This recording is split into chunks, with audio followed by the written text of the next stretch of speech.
नमस्कार दोस्तों, मैं रविंद्र स्वागत करता हूं अपने YouTube चैनल में। दोस्तों, आज हम संविधान के 20 अति महत्वपूर्ण प्रश्न लेकर आए हैं जो किसी भी एग्जाम में हमेशा रिपीटेटिव रहते हैं। तो हम लोग शुरू करते हैं। पहला प्रश्न है हमारा, भारत के राष्ट्रपति अपनी शक्तियों का प्रयोग करते हैं।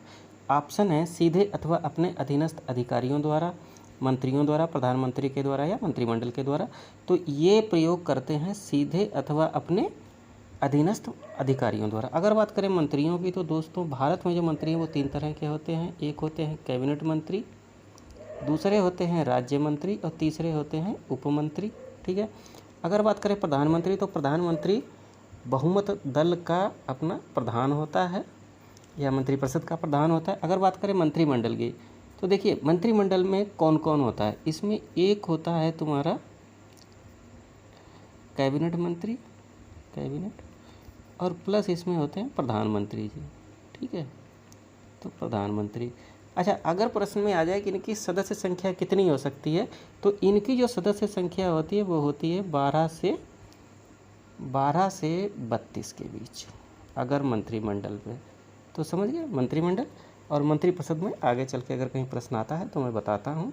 नेक्स्ट क्वेश्चन, भारत के राष्ट्रपति का निर्वाचन किया जाता है प्रत्यक्ष रूप से, राज्यसभा के सदस्यों द्वारा, लोकसभा के सदस्यों द्वारा या अप्रत्यक्ष रूप से। देखिए, भारत के राष्ट्रपति का चुनाव लोकसभा और राज्यसभा के निर्वाचित सदस्यों और पांडिचेरी और दिल्ली के, है ना, निर्वाचित सदस्यों के द्वारा किया जाता है। तो यहाँ पे देखिए राज्यसभा के सदस्यों द्वारा, राज्यसभा के सदस्यों द्वारा नहीं, यहाँ पे एक वर्ड होता है निर्वाचित। ठीक है, तो ये सेंटेंस ही गलत हो गए तुम्हारे दोनों, है ना, निर्वाचित सदस्य होने चाहिए। तो दोनों ये तो ऐसे ही हो गए, कैंसिल हो गए। अब बात करते हैं प्रत्यक्ष रूप से। देखिए प्रत्यक्ष चुनाव कौन कौन सा होता है। प्रत्यक्ष चुनाव जिसमें डायरेक्ट जनता वोट डालती है, जैसे तुम्हारा ग्राम पंचायत का चुनाव हो गया, लोकसभा के चुनाव हो गए, विधानसभा के चुनाव हो गए, ये प्रत्यक्ष चुनाव होते हैं। ठीक है। अगर बात करें अप्रत्यक्ष, तो लोकसभा और राज्यसभा में जो लोग चुन के जाते हैं, जो लोग चुन गए, एक तो जनता ने चुन दिया, अब जो चुन के गए जैसे सांसद हो गए, अब ये पहुँचे कहाँ, हमारे संसद में। तो संसद में जाने के बाद अब ये वोट डालेंगे, तो ये अप्रत्यक्ष चुनाव हुआ। तो राष्ट्रपति जो है वो अप्रत्यक्ष रूप से चुना जाता है। Answer is T. नेक्स्ट, राष्ट्रपति के चुनाव के लिए क्या आवश्यक नहीं है। देखिए राष्ट्रपति के लिए आपने बहुत पढ़ा होगा कि राष्ट्रपति की योग्यताएं, वही ये प्रश्न है, पूछ लिया गया। जैसे तो क्या क्या योग्यताएं होती, वो भारत का नागरिक हो। यहाँ पे क्या कह रहा है, नहीं है, तो नहीं के लिए देख लो। तो भारत का नागरिक हो मतलब देश का नागरिक हो, तो एक तो ये हो गई उसकी योग्यता। फिर है उसकी उम्र 35 वर्ष हो, तो 35 वर्ष हो, ये भी हो गया। वो पागल या दिवालिया ना हो और संसद के सदस्य चुने जाने की योग्यता रखता हो, तो ये हो गया। लेकिन पढ़ा लिखा नहीं है योग्यताओं में से होता। Correct answer is B, B is the answer.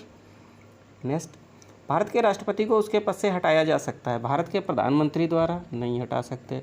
Lok Sabha अध्यक्ष के द्वारा, लोकसभा अध्यक्ष है ये, मिस्टेक, लोकसभा अध्यक्ष। ठीक है।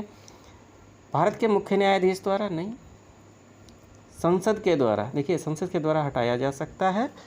और संसद के अगर हटाया जाएगा तो संसद क्या करती है, वो वोटिंग करती है। वोटिंग करेगी तो कहाँ से स्टार्ट होगा, तो संसद के 2 सदन हैं, राज्यसभा और लोकसभा। राज्यसभा को ऊपरी सदन कहते हैं और लोकसभा को निम्न सदन कहते हैं। तो ये राष्ट्रपति के लिए किसी भी सदन में वोटिंग शुरू हो सकती है। लेकिन अगर बात करें उपराष्ट्रपति को, उपराष्ट्रपति को हटाने की प्रक्रिया राज्यसभा में ही शुरू होगी। So correct answer for this question is T. Next, किस अनुच्छेद के द्वारा राष्ट्रपति पर महाभियोग लगाया जा सकता है। देखिए 356, ये क्या होता है, जब राज्यों में संवैधानिक तंत्र फेल हो जाता है तो राष्ट्रपति शासन लगता है, तो ये राज्यों का हो गया। ठीक है, ये 73 हो गया और ये हो गया है तुम्हारा 76, है ना। तो जो ये होता है ये तुम्हारा होता है 61 अनुच्छेद के अंतर्गत राष्ट्रपति पर महाभियोग लगाया जा सकता है। अगला है, भारत के राष्ट्रपति के महाभियोग की प्रक्रिया होती है अर्ध न्यायिक प्रक्रिया, कार्यपालिका प्रक्रिया, न्यायिक प्रक्रिया, विधायी प्रक्रिया। वेरी वेरी इंपॉर्टेंट क्वेश्चन, ये होती है अर्ध न्यायिक प्रक्रिया। ठीक है, ए इज द आंसर। नेक्स्ट, राष्ट्रपति का पद भर लिया जाना चाहिए। अगर मान लिया राष्ट्रपति का पद खाली हो जाए या राष्ट्रपति का कार्यकाल पूरा होने वाला है, तो पद कितने दिनों में भर लेना चाहिए, यही पूछ रहा है इसमें। ये कह रहा है 90 दिनों में, 6 माह में, 9 माह में, 1 वर्ष में, तो ये भर जाना चाहिए 6 माह में। Correct answer B. Next, Bharat का कार्यपालिका अध्यक्ष होता है, देखिए कौन होता है, राष्ट्रपति, प्रधानमंत्री, विरोधी दल के नेता, भारत सरकार के मुख्य सचिव। तो भारत का कार्यपालिका अध्यक्ष जो होता है वो होता है राष्ट्रपति, ठीक है। लेकिन वास्तविक जो कार्यपालिका होती है उसका अध्यक्ष होता है प्रधानमंत्री, जब हमारी लोकसभा अस्तित्व में रहती है, ठीक है। तो लेकिन सारे कार्य जो किए जाते हैं वो राष्ट्रपति के नाम से ही किए जाते हैं, जो भी संधियां होती हैं या जो भी हमारे प्रधानमंत्री जाते हैं वहाँ साइन करते हैं। तो कार्यपालिका का अध्यक्ष होता है राष्ट्रपति। बहुत इंपॉर्टेंट प्रश्न है, लेकिन मैक्सिमम लोग गलत करता है क्योंकि प्रधानमंत्री को समझता है, क्योंकि प्रधानमंत्री ही दिखता है। नेक्स्ट, संसद के लिए राष्ट्रपति का अभिभाषण कौन तैयार करता है? स्वयं राष्ट्रपति? नहीं। लोकसभा अध्यक्ष? नहीं। राज्यसभा के सभापति ये होते हैं तुम्हारे उपराष्ट्रपति, है ना, उपराष्ट्रपति। दोस्तों अगर पसंद आए और अच्छा लगे तो कृपया लाइक और शेयर और सब्सक्राइब करें अगर नए हैं, और हमारा नया कोई भी वीडियो पाने के लिए। या केंद्रीय मंत्रिमंडल, है ना, तो अभिभाषण कौन तैयार करता है? ये करता है हमारा केंद्रीय मंत्रिमंडल। D is the answer. Next, सर्वसम्मति से निर्वाचित भारत के राष्ट्रपति थे। देखिए ये जो हमारे राष्ट्रपति हैं ये किस नंबर के राष्ट्रपति हैं? ठीक है, तो वर्तमान में। अच्छा, अगर बात करें सर्वसम्मति से, सर्वसम्मति क्या होती है? जिसमें भाई जो एक मेन पार्टी होती है, जो सत्ता पक्ष होता है, एक विपक्ष होता है, अगर दोनों पार्टियां सहमत हो जाएं तो क्या हो जाएगा? सर्वसम्मति हो गई। तो उसके थ्रू कौन से राष्ट्रपति थे जो निर्वाचित हुए थे? एस राधाकृष्णन, बी गिरी, एन संजीव रेड्डी, ज्ञानी जैल सिंह। ये थे तुम्हारे एन संजीव रेड्डी। ये कभी कभी पूछा जाता है प्रश्न, ठीक है, एन संजीव रेड्डी। नेक्स्ट, भारत के राष्ट्रपति को मिसाइल मैन की संज्ञा दी जाती है। Doctor Radhakrishnan, doctor APJ Abdul Kalam, doctor Shankar Dayal Sharma, उपयुक्त में से कोई नहीं। ये दी जाती है डॉक्टर APJ अब्दुल कलाम को। नेक्स्ट, राष्ट्रीय सुरक्षा समिति का प्रधान कौन होता है? सुरक्षा समिति का प्रधान, ठीक, सुरक्षा जब बात आती है सिक्योरिटी की तो ये हमारे प्रधान होते हैं प्रधानमंत्री, है ना। गृह मंत्री गृह का होता है, राष्ट्रपति तो कार्यपालिका का अध्यक्ष होता है, ये अपना उपराष्ट्रपति होते हैं, ये सभापति होते हैं राज्यसभा के, ठीक है। लेकिन अगर समिति का प्रधान जो है ये प्रधानमंत्री होते हैं। तो ये कई समितियां डिफरेंट हो सकती हैं, जैसे तुम्हारे योजना आयोग को अभी नीति आयोग कहा जाता है, 1 जनवरी 2015 से इसका गठन किया गया है। और राष्ट्रीय सुरक्षा सलाहकार, ठीक है, ये भी प्रधानमंत्री को दिए जाते हैं, लेकिन मेन प्रधानमंत्री ही होता है। जैसे भी अजीत डोभाल तुम्हारे क्या हैं, वो सुरक्षा सलाहकार समिति प्रधानमंत्री के सुरक्षा सलाहकार हैं। So B is the answer. Next, प्रधानमंत्री बनने के लिए उम्र होनी चाहिए। देखिए प्रधानमंत्री बनने के लिए उम्र 21 वर्ष तो होती, जो पंचायत चुनाव हुए थे अभी ये उसकी होती है, ठीक है। अगर बात करें 25 वर्ष, हाँ इसमें होना चाहिए, जो लोकसभा का इलेक्शन लड़ सके।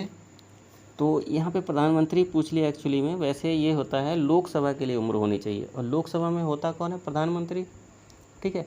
या वो राज्यसभा से भी कभी कभी हो सकता है, वो डिपेंडिंग ऑन द सिचुएशन, कौन आदमी कितना पॉपुलर है उसके अकॉर्डिंग होता है। तो वैसे मैक्सिमम देखा जाता है कि लोकसभा का ही जो व्यक्ति होता है वो प्रधानमंत्री बनता है, लोकसभा का जो सदस्य होता है वही प्रधानमंत्री बनता है। तो 25 वर्ष जो है वो लोकसभा, चूँकि जो हमारे प्रधानमंत्री होते हैं वो लोकसभा से ही मैक्सिमम चुन के जाते हैं, तो 25 वर्ष जो है वो प्रधानमंत्री बनने की उम्र होगी। 30 वर्ष विधान परिषद और 35 वर्ष राष्ट्रपति और उपराष्ट्रपति। नेक्स्ट, मंत्रिपरिषद उत्तरदायी होती है, किसके होती है? राष्ट्रपति के, प्रधानमंत्री के, अध्यक्ष के प्रति, संसद के प्रति। तो देखिए जो मंत्रिपरिषद होती है ये उत्तरदायी होती है संसद के प्रति, ठीक है। तो संसद के प्रति इसका आंसर हो गया। अच्छा, अब हम बात करते हैं मंत्रिपरिषद की। तो मंत्रिपरिषद कहते किसे हैं? जो हमने पहले क्वेश्चन में आपको बताया था कि मंत्रिपरिषद, अगर क्वेश्चन आगे आता है तो मैं बताता हूँ, तो मैं बता रहा हूँ। तो मंत्रिपरिषद जो होती है इसमें 5 तरह के मंत्री होते हैं। कितने होते हैं? 5 तरीके के। कौन कौन से होते हैं? अच्छा, एक तो मंत्रिपरिषद में शामिल कौन कौन होता है? एक तो इसमें प्रधानमंत्री होते हैं तुम्हारे, कैबिनेट मंत्री होते हैं। अच्छा, कुछ ऐसे मंत्री होते हैं जिनको कैबिनेट मंत्री का दर्जा दिया होता है लेकिन वो होते नहीं हैं, वो स्पेशल होते हैं, तो वो भी कैबिनेट मंत्री ही कहलाते हैं, ठीक है। तो वो दर्जे वाले हो गए कैबिनेट मंत्री, ठीक है, दर्जा कैबिनेट मंत्री हो गए। अच्छा, एक होते हैं राज्य मंत्री होते हैं नहीं होते हैं भाई, देख लिए हो गए, ठीक है। अब एक राज्य मंत्री के बाद एक उप मंत्री भी होते हैं, ठीक है, उप मंत्री भी होते हैं। उप मंत्री के बाद एक जो उप मंत्री के अंडर में होते हैं कैबिनेट सचिव भी होते हैं, कैबिनेट सचिव भी होते हैं। तो कितने हो गए? 5। कैबिनेट मंत्री, दर्जा प्राप्त कैबिनेट मंत्री, राज्य मंत्री, उप मंत्री और कैबिनेट सचिव। तो ये मंत्री परिषद के अंतर्गत आता है।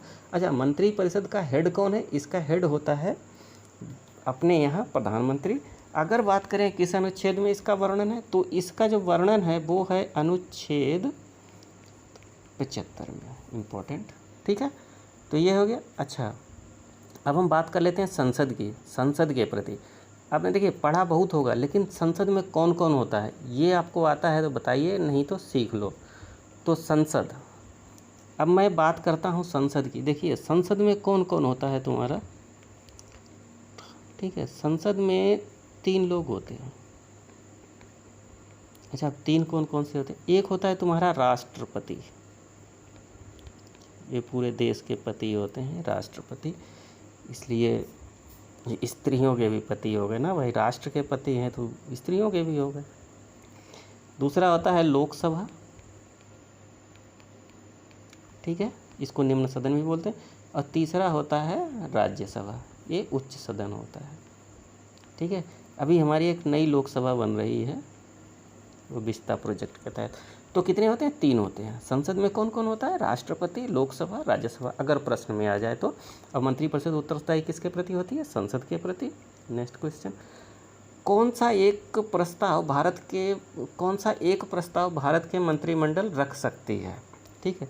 अविश्वास प्रस्ताव, देखिए ये लाया जाता है विपक्ष का, भाई जिसको नौकरी है, जिसका रुतबा चल रहा है, वो क्यों लाएगा कि अपने गिरा लिया जाएगा, ये विपक्ष लाता है, ठीक है। कौन लाता है? ये अविश्वास प्रस्ताव लाता है विपक्ष।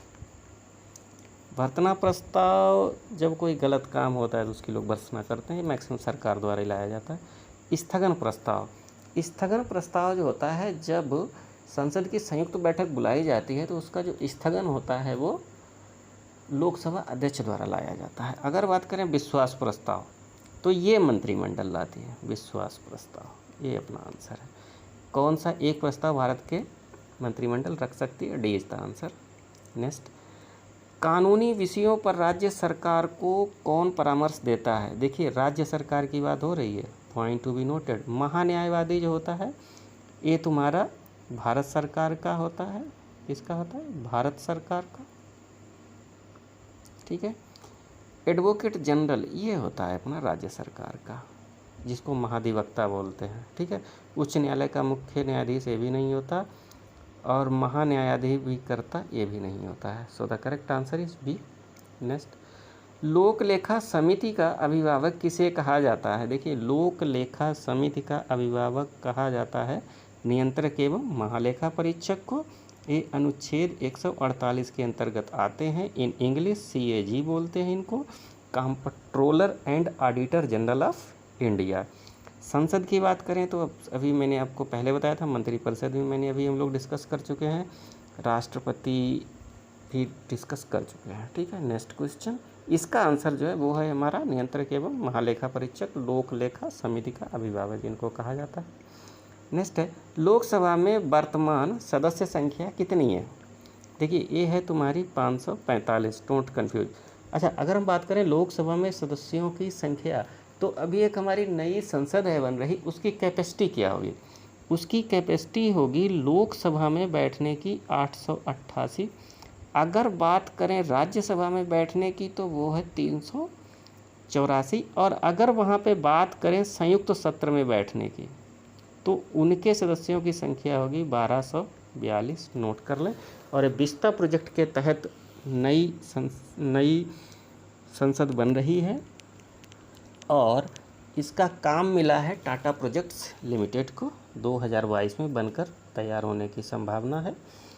और तो ये था हमारा 18वां प्रश्न। नेक्स्ट, लोकसभा में राज्यों को किस आधार पर सीटें आरक्षित होती हैं? भाई सीटें हैं तो कैसे होंगी? जनसंख्या, क्षेत्रफल, गरीबी, भाषा। देखिए भाषा, जो लोग अपने यहाँ हैं वो जनसंख्या के आधार पर होती हैं, इसीलिए तो उत्तर प्रदेश की सबसे ज़्यादा सीटें हैं, उत्तर प्रदेश की जनसंख्या भी सबसे ज़्यादा है। उत्तर प्रदेश एक ऐसा प्रदेश है जिससे केवल 4 देश ही आगे हैं जनसंख्या में विश्व में। तो सोचिए यूपी की जनसंख्या कितनी है, लेकिन यहाँ पे विधानसभा सीटें कितनी हैं? 403। ये अपने भारत में सबसे ज़्यादा है और ये है जनसंख्या में नंबर 1 है। ठीक है, क्षेत्रफल के आधार पर चौथा है। और गरीबी नहीं है, क्षेत्रफल भी नहीं है। भाषा के आधार पर प्रथम राज्य बनने वाला था, वो था आंध्र प्रदेश। इम्पोर्टेंट प्रश्न है, ये सब पूछ लेते हैं कहीं न कहीं से। दोस्तों अगर आपको वीडियो पसंद आ रहा हो और हमारा ऐसा ही वीडियो पाने के लिए कृपया सब्सक्राइब करें और सब्सक्राइब करने के बाद बेल आइकन ज़रूर दबाएं। कृपया लाइक करें, शेयर करें, कमेंट करें। नेक्स्ट क्वेश्चन है हमारा, लोकसभा में कम से कम कितने सत्र बुलाए जाते हैं? वर्ष में 1 बार, वर्ष में 2 बार, वर्ष में 3 बार, वर्ष में 4 बार। तो कितनी बार बुलाए जाते हैं? देखिए वर्ष में कम से कम सत्र जो हैं 2 बार बुलाए जाने चाहिए। तो सत्र कौन कौन से होते हैं? एक होता है शीत मतलब ठंड में, और एक होता है गर्मी में। ठीक है, तो ये 2 सत्र कम से कम बुलाए जाने चाहिए। Answer is B. Thank you for watching.